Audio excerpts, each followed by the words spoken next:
What movie is that from? This is Doubtfire. This is Doubtfire. Wow.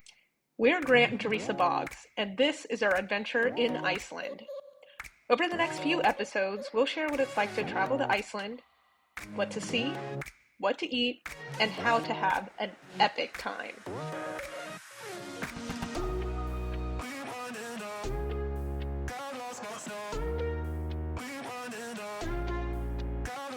In this episode, we'll show you the first thing we had on our bucket list for Iceland, the Blue Lagoon. So what is the Blue Lagoon, and why does it get more than 700,000 visitors a year? Well, it's on many people's bucket list for a reason. It's an indoor and outdoor spa heated by geothermal seawater. Did I mention it's also highly Instagrammable? We knew no trip to Iceland would be complete without a visit to the Blue Lagoon, so we actually planned it as our very first activity after landing at the airport.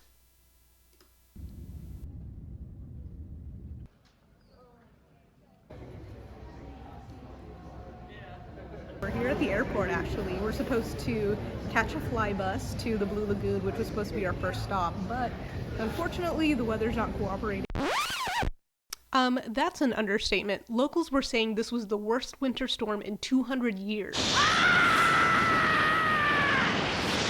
Just when all hope seemed lost, a lady who worked at the airport approached us and said that her company was sending a bus to the Blue Lagoon. She asked if we wanted a free ride, so we took our chances and got on board.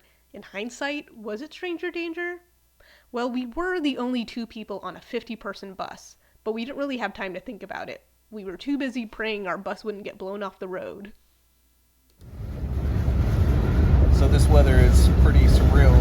You know, it's buses trying to stay on the road, and winds are blowing, and rain is pouring, and he's doing a great job getting us to the Blue Lagoon. And I mean, just the surroundings are really surreal. There's just rocks and mountains and green land everywhere.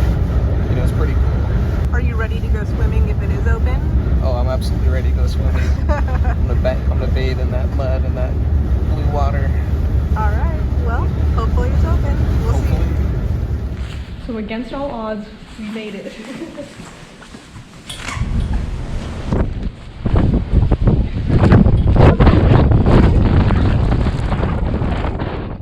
By the way, the hike from the parking lot to the Blue Lagoon front door is about 100 yards uphill. Definitely not an easy hike in gale force winds. But eventually we do get to the Blue Lagoon. Well, almost.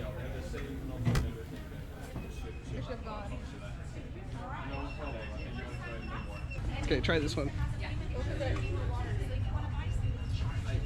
It won't let me go through one. What happened was I accidentally double swiped with my wristband. Oops.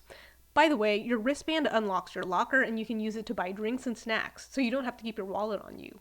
Once you get through the gates, you can pick up your robe, towel, and put on your bathing suit in the locker room. Alright, so we're here at the Blue Lagoon. Matching robes. Yep, we're about to get in. By the way, be sure to stay till the end of the video because that's when we're sharing 5 game-changing tips to know before visiting the Blue Lagoon. Don't miss it. As you can see outside behind us, it's pretty crazy. It's really windy. Really windy, so we're going to test and see how warm this thing is. Yeah.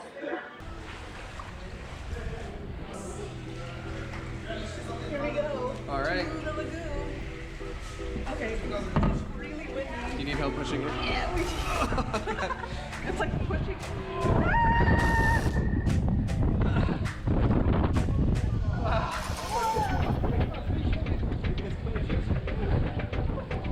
So you're probably wondering, how cold was it?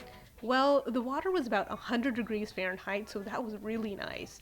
But outside of the water, it was about 30 degrees with 30-mile-per-hour winds.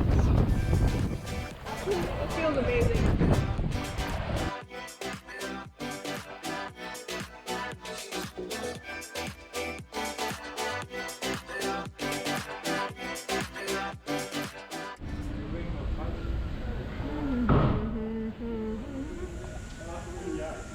It's volcanic ash.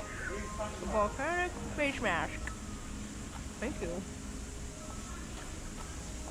Am I beautiful yet? Absolutely. They give me a lot, actually. Looks great. Thank you. With our volcanic mud masks expertly applied, it was time to venture outside once again and find shelter in a nice little rock cave.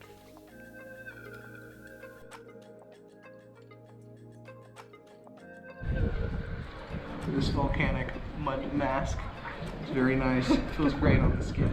Yeah. Can't wait to see how I look tomorrow. So fresh and so clean. So fresh and so clean. Waiting all my life for someone like you. I would watch the days go by, wasted in blue.